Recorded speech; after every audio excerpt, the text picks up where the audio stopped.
आज काय मजा आली राव. बिग बॉस सीझन 6चा दुसरा जे भाऊचा धक्का होता, ह्या भाऊच्या धक्क्यावर खूप म्हणजे खूप मजा आली. काय घेतलं राव भाऊने एकेकाला, म्हणजे एकेकाला सगळ्याला लाईनच घेतलं माहितीये का. आणि रुचिताची खरंच चुकी होती तिथे, की रुचिताने अशा भाषेत बोललं नव्हतं पाहिजे होतं. आणि रुचिताला माहिती नसेल तिथे जायची सवय आहे, आणि भाऊने आज तेच दाखवून दिले की तुम्हाला जिथे माहिती नाही ना तिथे मध्ये मध्ये जाऊ नका, गप्प एका कोपऱ्यात बसत जावा. हा, खरंच रुचिताचं चुकलं होतं, तिने गप्प बसली पाहिजे होती. पण रुचिताला असं गप्प बसायला आवडत नाही. रुचिता पूर्ण म्हणजे पूर्ण धिंगाणाच घालायला आलेली आहे. आणि रितेश भाऊचा एक डायलॉग मला खरंच म्हणजे खरंच आवडला. अनुश्री, तुम्ही गेल्या आठवड्यात दिसत नव्हता आणि ह्या आठवड्यात दिसताय, आणि तुम्ही जे दिसत नव्हता ना तेच बरं होतं असं आम्हाला वाटतं म्हणून. हे खरंच खूप भारी बोललं, कारण की अनुश्री अति करत आहे. अति तिथे माती होती हे अनुश्रीला माहिती नाहीये, पण अनुश्रीला लवकरच कळेल की अति तिथे माती कन्फर्म म्हणजे कन्फर्म होते ते. कारण की मित्रांनो, बिग बॉस हा रियालिटी शो आहे, आणि तुम्ही जर रियालिटी दाखवताय तरच तिथे टिकू शकता.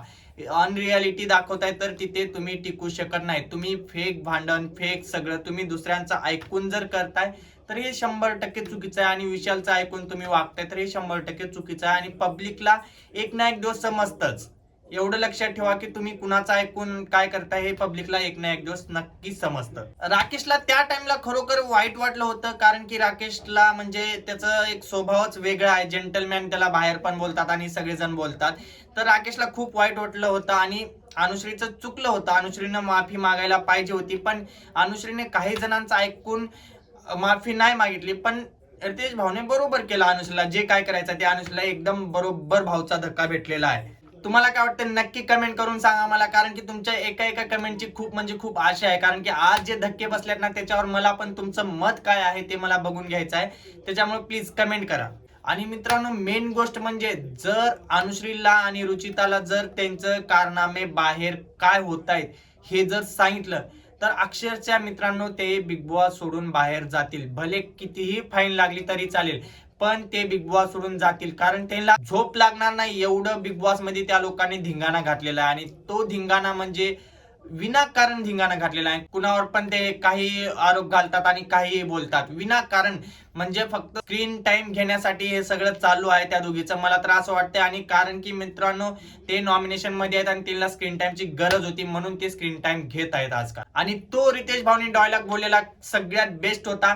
अनुश्री, तुम्ही चावी चोरू शकता, पण एखाद्याने कमवलेली इज्जत ते कधीही तुम्ही चोरू शकत नाही. आणि हे खूप म्हणजे खूप आवडलं रितेश भाऊ, आणि हे तुमचा डायलॉग एक नंबर होता. मला तर आवडला पर्सनली. तुम्हाला कसा वाटतंय ते कमेंट करून नक्की सांगा. आणि ते मस्तीत नाही, हे भाऊचं घर आहे, इथे मस्तीत नाही शिस्तीत राहायचं. काय बोलतात यार भाऊ. रितेश भाऊचा एक एक पंच असतो ना ते खरोखर एक नंबर डायलॉग असतं. आणि रितेश भाऊने राकेश सरांना पण घेतलं, हे खूप म्हणजे खूप भारी केलं. कारण की काही लोक बोलत होते की राकेश सरांना घेतलं नाही, राकेश सरांना काहीच बोललं नाही, पण राकेश सरांना पण रितेश भाऊने सोडले नाहीये. राकेश सरांना पण धडा शिकवलेला आहे तिथे. तर मित्रांनो, विषय कसा आहे माहितीये का, सगळ्यांनाच बोलतात पण पुढच्याची चुकी असेल तर बोलतात. विनाकारण कुणालाही काही बोलू शकत नाहीत. आता रितेश भाऊने बोलले राकेश सरांना, त्यांची तिथे चुकी होती.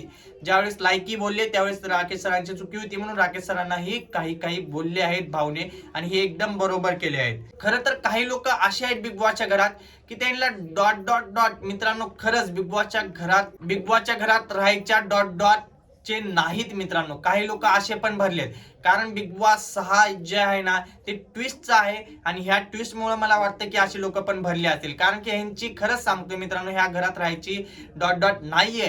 ह्या लोकांना आपण कुठे आहेत आणि काय करतो हेच समजत नाही मित्रांनो. ह्या लोकांना कितीही जरी भावने सांगितलं आणि किती जरी काय केलं तर हे लोक बदलणाऱ्या मधले नाहीयेत, बिलकुलही बदलणाऱ्या मधले नाही.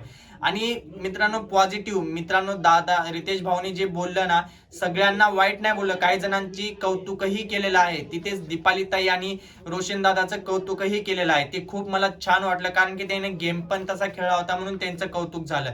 आता काही लोक बोलतील त्या दोघांचं सिनियर आहेत असं तसं म्हणून कौतुक केलं, असं काही नाहीये. त्या दोघांनी गेम प्ले चांगला खेळला होता, कुणालाही वाईट बोललं नव्हतं, त्याच्यामुळे त्यांचं कौतुक झालेलं आहे. तर तुम्हाला काय वाटतंय आजचा एपिसोड कसा गेला ते कमेंट करून नक्की सांगा. आणि व्हिडिओला जर आता पण लाईक नसेल केला तर लाईक पण करून घ्या, आणि कमेंट मध्ये तुमचं मत मांडा, आणि आपल्या चॅनल सबस्क्राईब करायला विसरू नका.